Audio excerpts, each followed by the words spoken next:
broadcast network, AfterBuzz TV. Over 20 million weekly downloads in over 150 countries, and your number one source for after-show entertainment.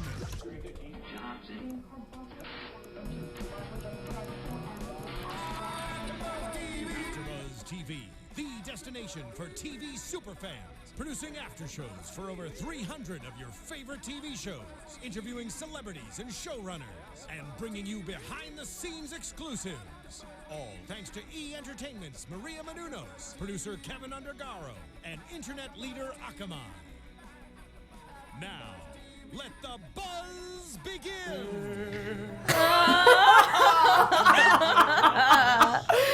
I am the only one not emotionally compromised by Javert at this table. I did not mean to have that reaction, but just like the sad music and the singing started and Megan started holding her face. I am the only one not emotionally compromised by Javert. And it's fine, great. guys. Don't worry about it. I'm fine. Yeah, Don't worry about the fact that I'm not making eye contact with anyone right now. It's like even speaking into the mic. At the table with the flames all around. This is fine. I am perfectly okay with how things are unfolding. Hey everybody, welcome to the Star Wars Rebels after show here on AfterBuzz TV, Season 2, Episode 15/17, as I say every single week, depending on how you are counting them, the honorable ones. If you guys have not done so already, please be sure to go over to iTunes, subscribe to us there, leave us reviews, let us know what you think. If you're listening on iTunes, remember you can also check us out on YouTube, where you can actually like see our beautiful faces talking about all of the Star Wars Rebels things and love and magic. And if you are watching on YouTube right now, you can be in the live chat, which we are following along with, and we're also following that hashtag on Twitter, ABTVRebels, if you guys want to talk to us. So, I'm Emma Fyffe, your host. You can follow me all over the internet at Emma Fyffe, which is my name. I am joined by the usual suspects here, Megan Salinas. Hey guys, I'm a sad puddle of feels, and you can tweet at me at the Menguin. That's TheMenguin. And Katie Cullen. Hi guys, I am hilariously amused by everyone else's feels, and you can find me on Twitter at Kiaxet. That's Kiaxet. And we should have Vanessa calling in shortly here, so we'll kind of get rolling, and then once she calls in, we'll just bring everything to a screeching halt. It won't be awkward at all, and we will continue with our discussion from there. Right now, the music's getting louder. Just crescendo. It's just really do it. Just for you, Megan. I appreciate that. I feel your feels. Yes. As it's swelling. Yeah, everybody also likes your hair too, Megan, in the chat. Aw. As Dylan would say, I finally went full Sabine. So that's Yeah, it's true. So I went a little extra Sabine one time for an episode of Jedi Alliance. I actually put some green and blue in my hair to reflect what's going on with her hair this season. Yeah. You're right. I'm a season behind. Guess I have to go back. Yeah. This all has to go. It all has to go. You gotta change it. All right. So this episode, Megan, tell me about your feelings. Well, it's really, really funny because back when we first started doing this show, back when it was Dylan, me, and Kristen, right? Way back in the day, way back in the day. I remember sitting down and watching the premiere and going, "Ha! Look at his sideburns. He's a cop and he's got sideburns. He's like Javert. That's hilarious." I had no idea that they were and at the time I was like, I'm all about that. Let's go ahead and do that. Except he's not. I don't sympathize with him, and I had no idea that was actually a semi-accurate trajectory of his character development. Yeah. And now that, looking back on that and the amusement that I had at his giant mutton chops, I'm like, oh, shoot. They made me care. Yep. They made me care about him. If anyone watches a lot of the shows that you're on, though, you'll notice that Megan has a habit of jokingly calling things. I'm thinking of SAO2, actually, and the extended joke that turned into how the plot actually turned out. I think you did that for Agents of S.H.I.E.L.D. as well. She has a habit of making jokes that come true. So It's like a weird Cassandra prophecy thing. It's not a surprise. It's so tragic. Do you find a surprise. But do you find that it really is like a Cassandra thing where like people don't believe your predictions about the future? It's more like I don't believe it. It's like it is legitimately a joke, Yeah. and then here we are. Fast forward however many months, Right. And now I'm sad. Aww. I mean, on the other hand, like Check don't get off me wrong. sideburns. Don't get me wrong. I think this is spectacular. Yeah. I think this is a spectacular episode, and I love that they're going this route. And what we had in this episode was very powerful and very moving, and really good. And even if you take my Javert feels out of it, like just on its own, it's really great.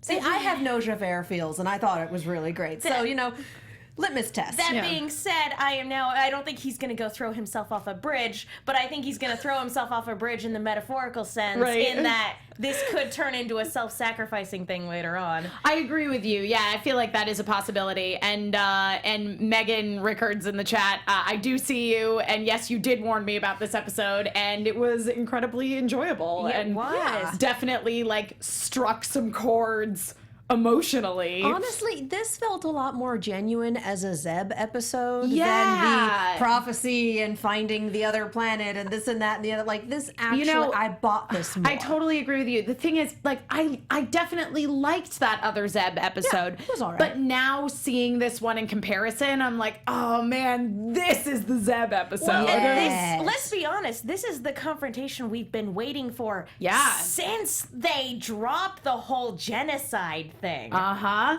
Yeah, which Callus reveals wasn't really intended to be a genocide. No. But that doesn't change the fact that it happened. Well, see, I didn't quite get if it wasn't supposed to be a genocide, but then they changed the orders on me, or it wasn't supposed to be a And they genocide, but lied then to I me. made the Yeah. decision. Like, I'm not sure where that landed. Yes. Okay, Vanessa, are you there? Hi, let me conference you in. All right. Yay. Okay, Hi now you got there. Vanessa. Vanessa? Hi. Hi. Hey, how are you guys? Good. How are you? Doing great. Great to hear you. Yeah, thank you so much for calling us in tonight. We're live. We warned people at the beginning of the episode. We're like, Vanessa should be calling in. So just hang tight. We're going to interrupt the episode and just start talking to her as soon as she calls in, and it won't be awkward at all. So And here Not we at are. all. Not at all. Fantastic. and here we are. So you're off working on something right now, Vanessa? What's going on with you? Yes, well, I have many other voiceover jobs. Yes. I'm the voice of a radio station in South Africa and in Kenya, and their morning is our night. So I'm often doing stuff for them at odd hours. And it was funny, they emailed this morning and they said, oh, we have a whole new package of refresh. And I thought, uh-oh. That sounds like a very late night.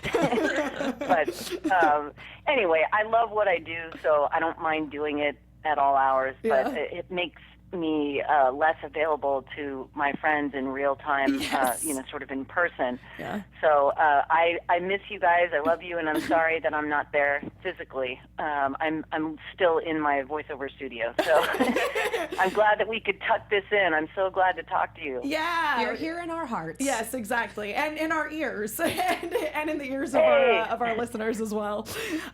So I want to backtrack to last week's episode just do for a that. moment, because we have Vanessa with us to just chat about that episode a little bit, since it was so very Hera-centric. Now, Vanessa, I want to know from you, what was sort of your reaction to getting to really explore the relationship between Hera and her father, Cham Syndulla, in the last episode? I was thrilled. I was absolutely thrilled. And being a huge Clone Wars fan, I Right. was happy to see Cham Syndulla's name on the page. And then equally, I was thrilled to work with Robin Atkin Downs, who's amazing. Totally. And then, of course, Numa is there, freak Yeah. out, and total flail. And it's cat paper. I mean, it doesn't get any better than that. Yeah. Also, Padme, she was absolutely brilliant Yeah. in the Clone Wars. Everything she's done has been fantastic, and she's a sensational human being. Yeah.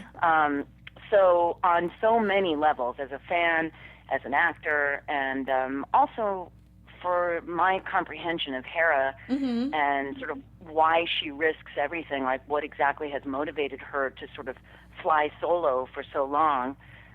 It was great to flesh that out a bit more. And I thought it was a really well-written episode. Stephen Melching did a great job, and Lucasfilm killed it with the animation, and of course, Kiner's music makes me weep. Oh, totally. Yeah, so I hope it's cool for me to wax poetic with all the compliments. I hope I don't sound like arrogant, because I seem to forget that I've had anything to do with it. By the time I actually see it animated, it's such a magical experience. Yeah. That it's nothing like what it was like in the booth, and so I absolutely enjoy it as much as you guys do. Yeah.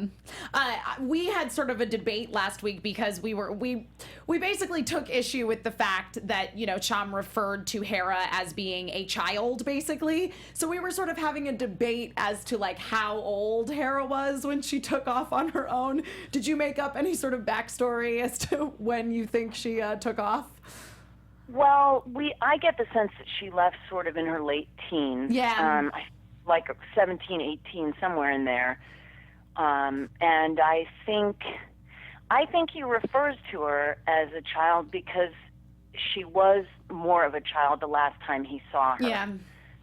And I think they're both operating from such a place of loss in terms of both of them sort of equally yearning for each other's respect and validation, that I got a strong sense that while Hera's feelings were hurt, that Cham's priorities were more politically motivated, and she felt unimportant.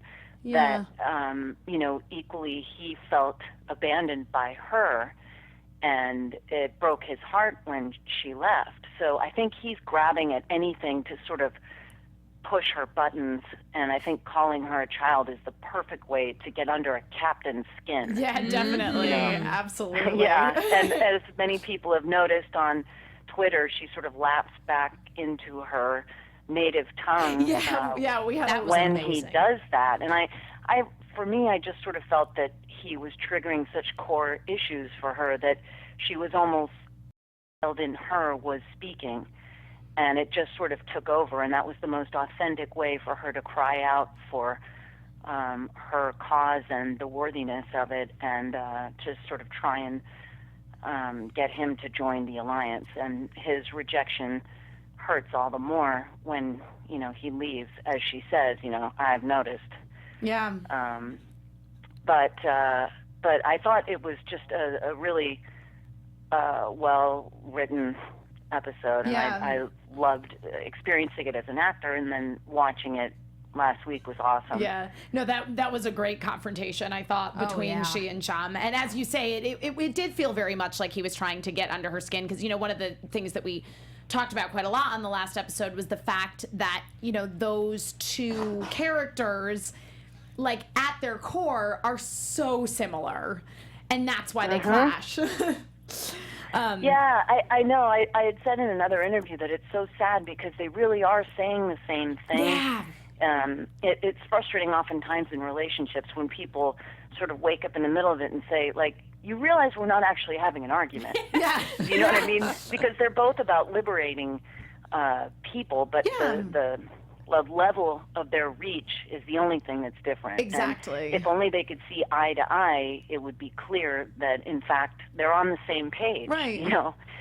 Yeah. But it's great that they come together at the end and there's reconciliation. And I think it means the world to Hera that he says, I'm proud of you, Captain. Yeah. And a lot to hear her say that he is the one who inspired her to become such a great leader.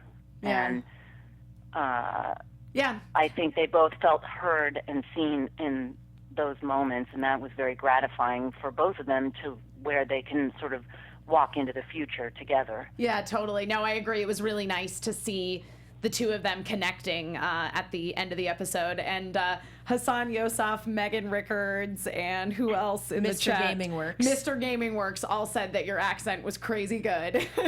Oh, thank you so much. When you, thank you. Slipped back into your native tongue. We had discussed that when I booked the role on my way to the job. They said, can you do a French accent? And if so, could you just have that ready to try out? Yeah. And that was when we were doing the animated shorts at the very beginning. Mm-hmm. And then no one made mention of it during the session. Yeah. So I thought, oh, well, I guess that didn't go through. And But I think it's a valid question because Ayla Sakura, all these various Twi'leks, Oren Frita, they all have that Ryloth accent that sounds vaguely French or Israeli. Yeah.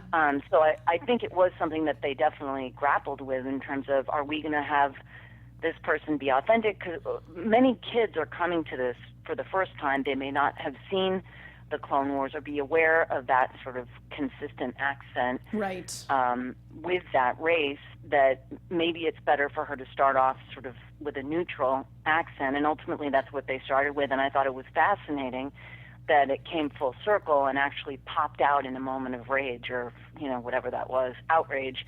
But I was saying to a friend of mine, it's sort of like my friends who are from Jamaica, when their brothers come around or their sisters or family members and they start going at it, they suddenly break into patois. Yeah. And it's an absolutely flawless accent. And they were just previously speaking American English. It's astonishing how quickly it just rips out and then falls away. Yeah, no, so, absolutely. It made sense, and I thought it was kind of cool. Yeah, I agree. I mean, and I think it also makes sense for Hera to have that kind of neutral accent, since she has sort of distanced herself from the Twi'lek, that it kind of made sense that she's like, oh, I'm my own person, I'm going to do my own thing. It's kind of like those people that like stubbornly fight against like regional terms. Like, for example, I had a really good friend who was from South Dakota where they refer to soda as pop. And she was like, no, that's dumb. I sound stupid. I'm going to say soda, not pop. Like, I kind of feel like Hera has a little of that going on. Yeah, well, I think it also is a better strategy for her to be from nowhere. Yeah. Clearly, her race is from a certain planet, but I think she gets more mileage out of being nondescript, flying under the radar. I mean, that's sort of what everyone is meant to do at this time. Yeah. I had said previously that the oppression of the Empire is so universal that distinctions of gender and race really do fall away in this particular portion of the saga. Not that there aren't various people fighting different fights, but I would say it matters less where she's from, what race she is, what gender she is, because it's really about her skills as a fighter and a chess player and a strategist that are going to help her to survive in this particular time, this Star Wars saga. Yeah, totally. So it made sense to me that it was a choice for her to drop it. Yeah, absolutely. I was just going to say that makes total sense, because when we start the beginning of the series, they're dealing with criminals. Her ties to the rebellion are very, very, very much shrouded in secret and mystery. So yeah, it does make complete and total sense that she would just want to be just an anonymous voice. Yeah, totally. Right, exactly. Yeah, I feel like... and plus, I agree with you. I do think she's trying to do her own thing, too, and say, like, I'm not from there. Yeah. Maybe, just a little bit. No, you know definitely. What I mean? Like, she's going to prove her point and do it her way. And I think that's something that we see carried throughout the characters in Rebels, that they're all kind of trying to be from nowhere. I mean, Sabine is not a bounty hunter. She is not rolling with the Mando crew. And in this episode, we call them that from now on? The Mando crew. Yeah, rolling with the Mando crew. Guys, I just made that up. I like it. That's a new like t-shirt. Print it. Mando crew. I know. I totally want a t-shirt with that on it now. I'm all about it. It's happening. Yes. Rolling with the Mando crew. Sorry, didn't mean to derail your thought. No, it's totally fine. But I was gonna just bring it back to Zeb, because this episode was very much focused on him, and one of the things that he talks about with Agent Callus is like, all that stuff did go down on Lasan. I've moved on. Like, there's nothing I can do to affect it anymore. It's over and done with. It's just the past is in the past. let's keep rolling towards the future. Well, yeah, it's basically adapt or die. And he made his choice. Yeah. And that seems to be a reoccurring theme with all of the characters so Absolutely, far. absolutely. Each one of them have had to move forward, which it's been really nice getting to delve into each of their backstories, even if it's just a little bit. Yeah. Yeah. Yeah, no, You can also see why they treasure one another. Yes. Because their families of origin have their own sort of unique tragedies, in a way, if you will. And I think it explains why they care and love each other so much. They care for each other because they've come from such broken places. Yeah. That they really have bonded together and sort of created their own family, and the bond is stronger than blood. Yeah. No, I definitely agree. And I mean, in this episode in particular, it's like you just get such strong feelings when Callus and Zeb end up on Geonosis together, alone and abandoned, and Zeb, even though his comlink is broken, 100%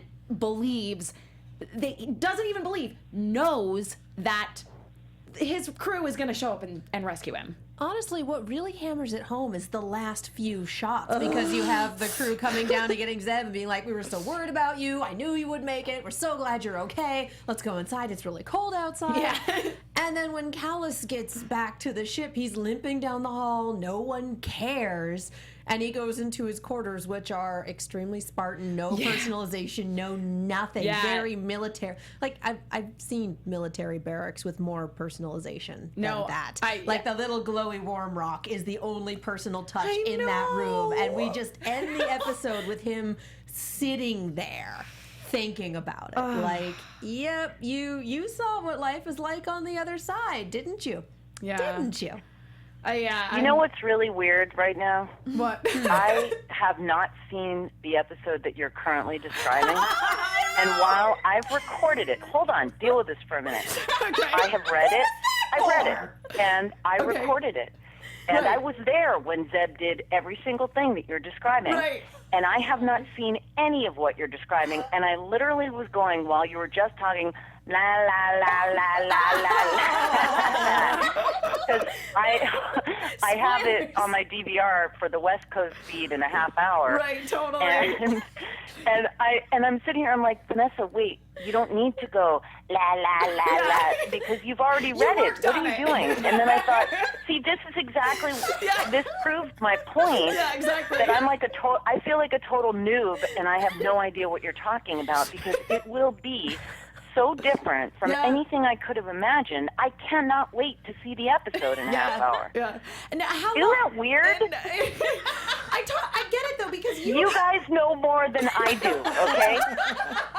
That never happens. No, it's totally. This is the thing. It makes sense though, because like if you think about it, like you guys have a gap between when you get the script and you record it, and once it's actually animated and the music is added and it's on TV. Like, it's not like you recorded this last week. Right. Right. I know, but at the same time, it's going to be such magic to see what they did with it and how it all comes together. And I mean, that is exactly the experience that I'm describing, that I almost have no clue. I really have no idea what you were just talking about. I mean, how weird is that? So how weird is that? That's what's so cool about it. I mean, I'm so grateful that as a fan, I still get to experience everything for the first time as if I've never even seen it. And get Pretty inevitably cool. spoiled for it. So what is the time frame between recording sessions and when it airs on TV? It must be probably months and months. It's very different. But it kind of depends. It is a bit. There is lag time, obviously. Mm-hmm. It feels like forever. Right. And I know that they don't like us to discuss sort of where we are and whatever happens next or whatever else. So I'll honor that request. But I will say it feels like a lifetime. Yeah. Only because I'm starving for more Star Wars at all hours of the day. But yes, we wouldn't want you to reveal. It's very anything. gratifying to finally watch it. Yeah. I was going to say, we wouldn't want you to reveal anything, that you're not allowed to reveal, because according to other guests we've had, like James Arnold Taylor, he says that there are chips in your head, and if you reveal anything that Lucasfilms doesn't want you to reveal yet, it will explode. So we don't want that to happen to you. You're slightly Oh, gosh. Wow. Okay. That sounds a bit much, but... Well, he's not the only one that said it. It's kind of concerning. They're very kind and loving people, and they certainly would never explode anybody. But at the same time, just out of courtesy and respect and reverence for the saga itself, we all don't want to say anything. No, I don't like spoilers in Yeah. general. I didn't want to know anything about The Force Awakens I hear you. until I was sitting right in front of it, and so I don't mind not knowing, or it's almost like we're planning a surprise party for you guys way in advance. Yeah, definitely. And so we kind of want you to really get the thrill of that party. You deserve that. And, what's queer is that we similarly walk into the party with the same ignorance, like, whoa, look at this. It's like, you there guys was a did party that. this We week. did? Yeah. We planned it like a million years ago. Yeah. Oh, that's right. Oh, yeah. I remember calling No, it that's. Peterverse. I was gonna say that it's funny that you brought up that point about Force Awakens, Vanessa, because I was feeling the exact same way. Like, because I feel like up until Force Awakens came out, they just kept releasing like slightly longer trailers or trailers with slightly different footage, and I was The like, 12 seconds on Instagram was what killed me. I'm like, Just like, are you serious? I'm like, I'm gonna see the movie. I don't need any more trailers. I just want to see the movie now. No, anytime a new trailer was released, I would basically do what you just did, Vanessa, and go la la la la la la la. I don't want to know. I don't want to know. Yeah. Well, I ate up the trailers, but because I felt like that was part of the party invitation, so I was happy to open it. Right. But I believe me, I didn't want to hear. I didn't want to hear any of the speculation. Right. No. Yeah. So, but anyway, wow, it was just so trippy to listen to you guys and literally have no idea what you're talking about. Yep. So fascinating. Yep. But Totally. and it's also weird, like the way Kanan met Hera's father. Yeah. When I saw that, oh man, that was so funny, and was- I was thinking, like, I don't remember it being that funny when we recorded it. Like, it wasn't that funny. I mean, I didn't even think twice about it. It wasn't like, good work, Freddie. Right. It was just kind of like, yeah, all right, here we go. I mean, it's not that it wasn't impressive, but it certainly wasn't as brilliant as it was animated together. Oh my gosh, I was genius. laughing so hard. Okay, so we all felt like, or at least I felt, that was very much a scene of Kanan being like, oh, I'm gonna meet my partner's father. Yeah.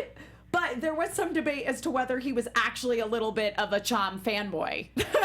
6 and 1, half Yeah, a dozen of the other. I think it's probably a little column A and a little column B. Yeah. Probably more of the fanboy, because I think he really respects him. Totally. And he used to fight with the Jedi Exactly, and Mace yeah. Windu and all Yeah. that. So I think that Chom is connected to something in Kanan's past that means a lot to him, and is honored to be near him. It sort of helps him get closer to realizing his full potential as a Jedi. I think to be around a great military man like that. But I got to tell you, man, I could not stop laughing. Like, if it had been that funny during the record, I would have ruined the take. Because I was laughing so hard. It was perfect. It was so great. No, it was. And then this is one of the things that I think that the animation lends itself to really buoy up whatever choices that we make to where they're magical ultimately. I thought he did a great job. I really love that scene. Do you ever find that, because you have the luxury with this, unlike if you're dubbing like something that comes from like Japan or elsewhere, to Japan mostly to actually record your dialogue before the animation happens? Do you ever find that you see sort of parallels between like what was going on with you sort of facially, emotionally, actually animated into the characters?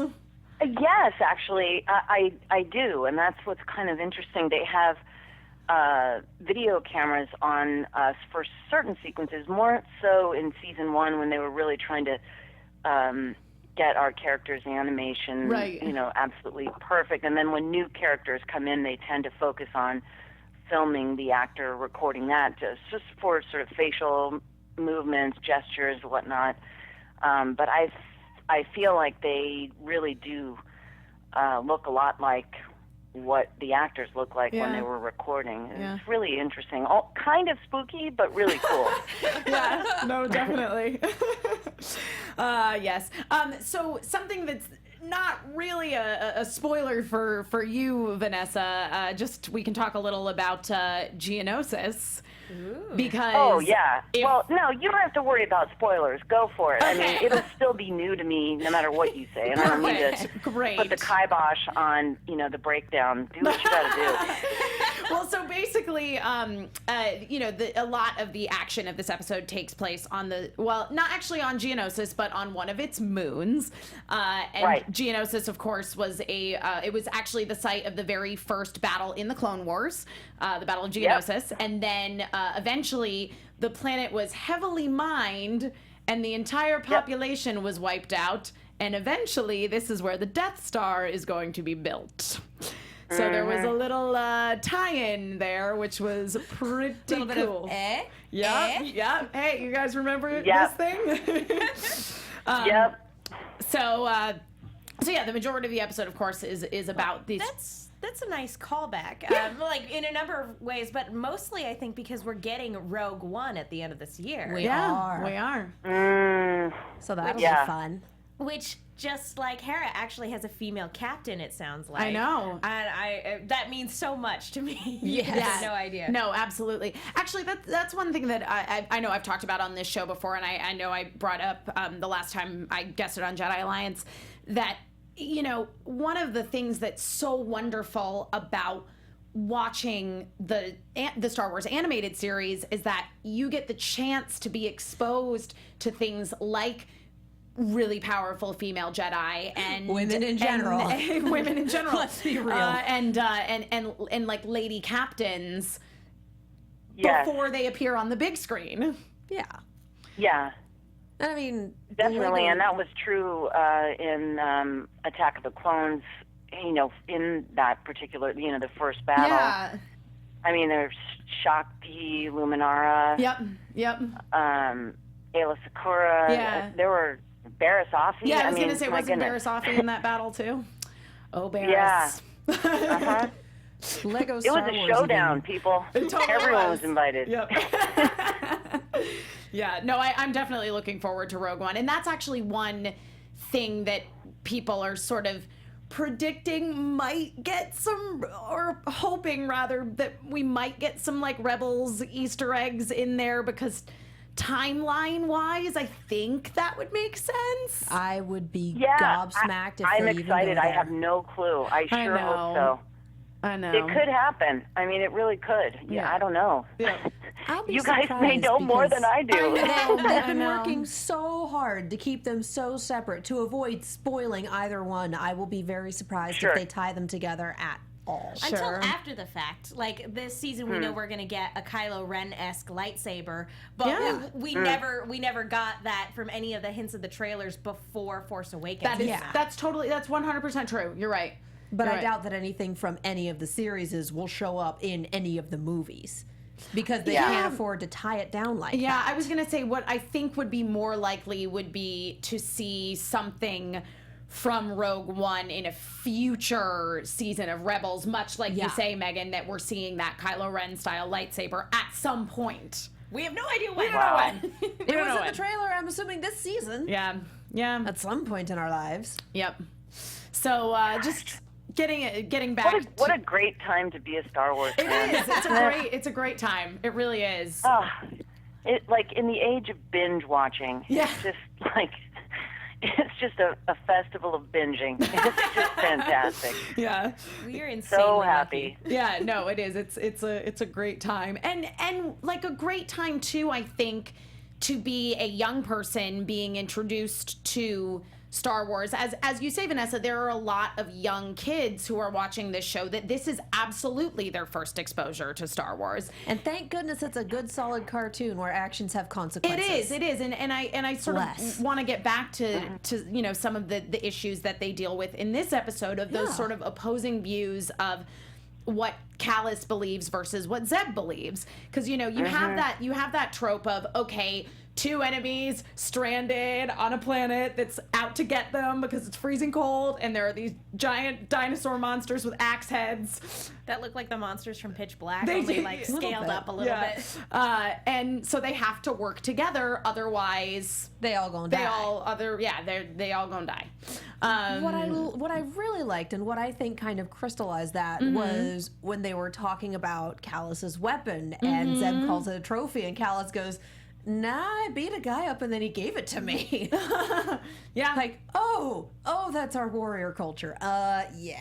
Yeah, absolutely. But I mean, so when the two of them, ultimately end up stranded on Geonosis, there are the two point of views of Callus is like, well, the Empire's way more likely to find us first, and then you will be a prisoner. And Zeb's like, nah, my friends are totally going to beat the Empire here. And as you say, you do have that final shot of the crew of the Ghost arriving and rescuing Zeb. And complaining about the cold, and I'm just laughing because that's what happens when California people go to the mountains. And I say, I'm from Colorado, so it's like, was it cold? It was like 30 degrees. That's freezing. I live there. Yeah, I grew up in Connecticut, but I got used to not being cold real fast. And I bring a sweatshirt with me everywhere just in case. And just sort of getting back to that, that final moment where Zeb gives Callus the chance to come along with him. He's like, we'll treat you fairly, don't worry about it, because Callus totally helps Zeb survive. After Zeb throws him up onto the ice ledge surface, and then he trains the gun and you think he's going to shoot Zeb, but he actually ends up saving him. Callus tossing was beautiful. Calisthenics. Oh, that's bad. I regret nothing. And so like Callus has the opportunity to go with the rebels, and he witnesses this really heartfelt reunion between all of them, despite the fact that Chopper was like, are you sure that we want to get Zeb back? Can we talk about Chopper fighting the R2 unit? Yes. Oh my gosh. Because that battle between those two astromech droids, it was like, obviously Chopper is gonna win. One of my favorite parts of the episode is just those two throwing down, and it was all of like 30 seconds long, and I don't care because it was beautiful. It was like, Chopper, go get him. Like, hey, murder droid, do your thing. Yeah. There used to be a show on Sci-Fi where people would battle like the little robots. Oh, yeah. You realize it's back on. Oh, that's right. It is back on. Yeah. But yeah, it was like BattleBots or something like that. And like they were just that's what it looked like to me. It was really funny. Griffin in the chat says it's good that implies that it's good that Callus didn't go with them because Chopper would have killed him. Vanessa, we have this theory that Chopper is a little bit of a homicidal maniac. Theory nothing. He has the highest on-screen body count in the show. Yeah. He's awesome. No, he's great. We love him. We love him. And Mitchell, no, we don't want to add Callus to Chopper's body count. Because Callus, we have feelings about him now. Or he's going to wind up throwing himself off a metaphorical bridge. It's going to be great. I don't know that that's necessarily going to be the case. Because as you say, it's like basically, Chopper. I'm stuck on Chopper now because I just love him. We're all stuck on Chopper. Yeah, everyone's like, Chopper! Freaking out. But Callus does have that very sad moment at the end of the episode where he goes back and it's not like people are welcoming him with open arms or taking care of him. He injures his leg, so he's like limping around this Star Destroyer. Sad Callus in snow. Yeah. That's what we had. It was just like, wow. Yep. And it's a fantastic comparison. Yep. So it just shot really well. It was, yeah. It was a very, very effective last moment. Yeah. Do you guys get to see any of the artwork from the episodes as you guys are recording? No. If there are new characters, they can show us sort of the character specs, and they usually Right. post that artwork on StarWars.com with each episode. I believe they had the pictures of Chom's character last week on there, but that's about it. Yeah. So again, that's why I think it's such a brand new experience. Yeah. When we finally see it. Yeah. I cannot wait to see what you're talking about. I think you'll really like it. The last image it's bleak. No, the more I watch the series, the more I want to get like art prints of like certain screenshots. Yes. Yeah. You know what's really interesting for me? This is just going back to like sort of flipping my perspective on some stuff, because I didn't really have like feelings about Callus one way or another. I was like, whatever. He's, I think he's ultimately a sort of useless henchman. But after this episode, like, yeah, he became real complex. Well, that was the point of this episode. Yeah. It's we have more to do with him. Let's do oh God, what's her name? Who died in the explosion? Oh, Admiral Tua or Minister Tua. Minister Tua. Minister. That's what I was missing. We had feelings for her for about half an episode, and they took the time to kind of go, let's build a little sympathy for her, and then we're going to murder her terribly, so now you care. Yep. And it's the same thing. We just built sympathy for Callus, so now he's on the chopping block. Oh. Yeah. This I swear by the stars. Oh, man. Yeah, we think he's, I agree. Like, I think with Callus that, the fact that he's now sort of starting to realize that maybe the Empire is not so great. And it's nice to get a reminder for all the jokes we make about bad stormtrooper aim and like how expendable they are and all that other stuff, and every third one is voiced by Steve Bloom, and all the jokes literally every third one. Yeah, right. I know. Isn't that hilarious? Yeah, but it's really nice to get this very somber story about Callus when he was out on his first mission. Just, you forget sometimes when we're not looking at our heroes, you forget that they are people. Yeah. And what I love is that Zeb set it up with a whole bunch of people are getting fed up with the Empire, and they join us. Yeah, it's true. Lo and behold. Yeah. Well, and Griffin in the chat brings up a good point that, the fact that now we see that Callus is a little bit more complex doesn't change the fact that he has done bad things. It's the Brooklyn Nine-Nine thing. Cool motive, still murder. Yep. So anyway, it's very red versus blue, very Locus. Yes. Any final things we want to chat about with Vanessa before we let you go, so we can do some predictions without spoiling anything? Literally everything. Any other things you guys wanted to see Wolfie in the chat saying ask? R.I.P. Callus because you're next. Well, that is probably likely. Just that it's been so much fun to delve more into Hera's backstory. She's my Yes. favorite character Oh, yeah. on the show, and it's nice that this season not only did we get her family backstory, but we also got that episode dedicated to like why she took to the stars in the first place. Yeah. And it's really gratifying getting to see her become a captain. Yeah. Like that to me, it's very, very meaningful having a female captain on a show like this. Yep. Absolutely. I have the same feeling about her and her character's growth and all that we've learned about her. And I've really enjoyed learning more about each of the characters. Sabine is my favorite character, and I can't wait to learn more about rolling with the Mandos or not rolling with the Mandos. Yep, which we're all going to get printed on T-shirts. Totally. By the time this season's Absolutely. over. Yeah, we'll all wear them for the I season want finale. coffee mugs and Bumper seriously, stickers. we'll get the Mandalorian mercs on it. Trust me, within an hour it'll be done. Oh, I got some contacts amongst their ranks. I'll reach out to them. Please.